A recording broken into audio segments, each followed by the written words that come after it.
पूरा का पूरा ब्रह्मांड जो है वो विकृत हो जाता है। इसलिए यज्ञ का यज्ञो वे श्रेष्ठतम कर्म, यज्ञो वे कल्याण हेतुवा, यज्ञ कल्याण के कार्य हैं और यज्ञ श्रेष्ठ कर्म उनको जिनको कहा गया है वो है। और उसमें यह कि भी अग्नौ प्रास्ताहुति, हम जो आहुति देते हैं उन आहुतियों का क्या होता है? अग्नौ प्रास्ताहुति सम्यक आदित्य मुपतिष्ठते, आग में दी हुई जो आहुति, क्योंकि अग्निर्वै देवानाम मुखम, देवताओं का मुख क्या है? अग्नि है, आग है।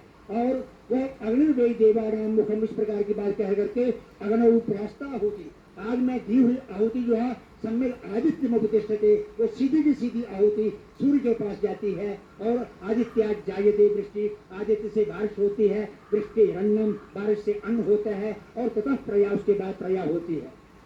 हमारे यज्ञ श्रौत और स्मार्त कई प्रकार के यज्ञ हैं। उन यज्ञों के विषय में मैं तो अभी इतने संक्षिप्त समय में आपसे नहीं कहूंगा, लेकिन ये सबसे निवेदन करूंगा कि हमारे 5 यज्ञ हैं। उन 5 यज्ञों को कोई भी व्यक्ति अपने अपने घरों में कर सकता है। और वो 5 यज्ञ हैं: अध्ययनम ब्रह्म यज्ञ, पितृ यज्ञस्तु तर्पणम, देवो होमो बलिर्होतो नृयज्ञोतिथि पूजनम। अध्ययन, अपने अपने घर में अध्ययन करना, अच्छे ग्रंथों को पढ़ना, अच्छे ग्रंथों का सार लेना और उसके मुताबिक आचरण करना, ये अध्ययन यज्ञ है। अध्ययनम ब्रह्म यज्ञ, पितृयज्ञस्तु तर्पणम, हमारे जो पूर्वज हैं उन पूर्वजों के लिए तर्पण करना, उनकी प्रसन्नता के लिए तर्पण करना, ये पितृयज्ञ है। अब पितृयज्ञ से तर्पण, देवो होमो, हम जो हवन करते हैं जो अग्नि में देवताओं का नाम लेकर के या मंत्रों को बोल करके वो देव यज्ञ रहता है। बलिर्भूतो, जितने भी जो परिंदे हैं, जो पक्षी हैं या जो कीट पतंगा भी हैं, वो भी हमारे ऊपर आश्रित हैं, इसलिए उनके लिए बलि छोड़ना जो है ये भी एक यज्ञ कहलाता है। नृयज्ञोतिथि पूजनम, और एक अतिथि का पूजन करना, जो हमारे घर में मेहमान आ जाता है उसका पूजन करना, बिना बुलाए कोई मेहमान आए और उसका पूजन करना, उसको भगवान का रूप देना, ये हमारे लिए नृयज्ञ है, मनुष्य यज्ञ है। क्योंकि हमारे कहा है कि जो मनुष्य जो है, वो जिस घर से निराश होकर के लौटता है उसके सारे पुण्य मादाय गच्छति, उसके पुण्यों को लेकर के चला जाता है।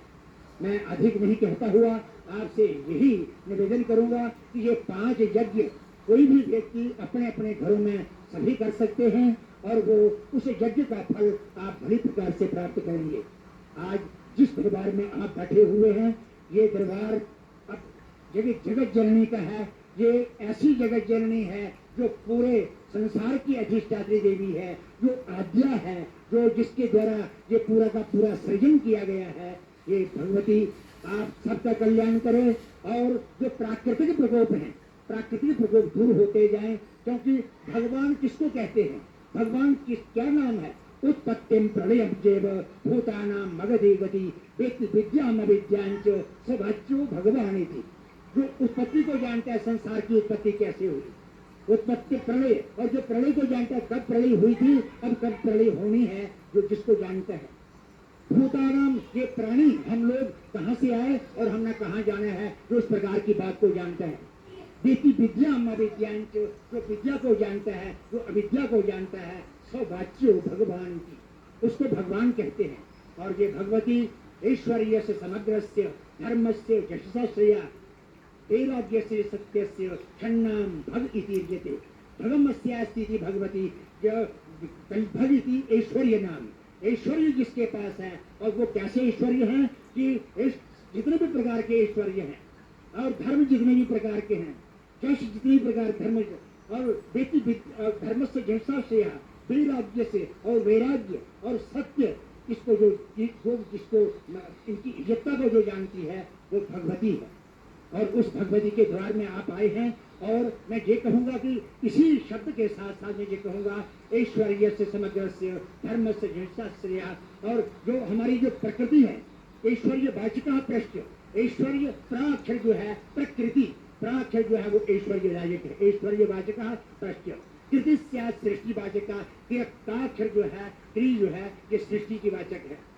और कृति सृष्टि वाचिका प्रकृति, और इस प्रकार से ये 3 अक्षरों से बनी हुई प्रकृति जो है इसका संरक्षण करना और पर्यावरण में किसी प्रकार की दूषण ना करना, पर्यावरण को ठीक प्रकार से रखना, ये हमारा हम सबका दायित्व बनता है। आज यदि किसी प्रकार की परिस्थितियां हमारी भ्रमित हो रही हैं, वो हम सबकी गलती है। हम उस प्रकार का पर्यावरण की रक्षा के लिए हम ध्यान नहीं दे रहे हैं। मैं निवेदन करता हूँ सभी भक्तों से, सभी लोगों से कि प्रकृति का संतुलन न बिगड़े। आप देखते हैं कि किस प्रकार से मौसमों में परिवर्तन आ रहा है और ये हमारे लिए घातक है। इसलिए पृथ्वी, जल, तेज, वायु और आकाश ये स्वच्छ रहें, हम सबका जीवन जो है वो स्वच्छ रहेगा। मैं इन्हीं शब्दों के साथ साथ अपनी वाणी को विराम देता हुआ सभी भक्त जनों को मैं एक आशीर्वाद दूंगा एक मंत्र के माध्यम से।